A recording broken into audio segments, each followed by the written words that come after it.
જય શ્રી કૃષ્ણ બેન. જય શ્રી કૃષ્ણ ભાઈ. હા, સરસ રીતે તમે મને પહોંચાડી દો. અમારે એન્જલ ટ્રાવેલ્સમાં આજે મુસાફરી કરી તમારી, કેવું લાગ્યું બેન? ના, મને બહુ સારું લાગ્યું. એક તો બહુ જ સગવડવાળી વાત છે કે ઘરેથી લે અને ઘરે ઉતારે, આપણા જવાને માટે એ વસ્તુ બહુ જ સારી છે. અને સહેલાઈથી આરામથી આપણે મુસાફરી કરી શકીએ છીએ.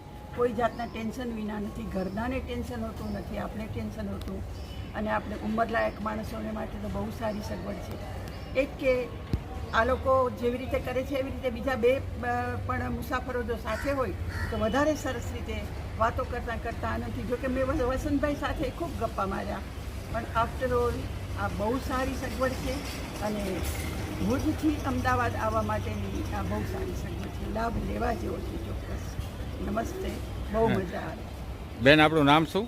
મારું નામ હું નિહારિકા ધોળકિયા. ઓકે. અને ભુજથી આવું છું, અમદાવાદ મારે વારંવાર આવવાનું થાય છે. એટલે હવે મને એમ થાય કે આ વસ્તુ એક હાથમાં આવીને તો હવે આપણે માટે બહુ સગવડ થઈ ગઈ. ભુજ અમદાવાદ અને અમદાવાદ ભુજ માટે આ લોકો ઘણી સારી સગવડ આપે છે અને સહકાર પણ ઘણો સારો છે. લાભ લેવા જેવો છે. Okay ma'am, thank you.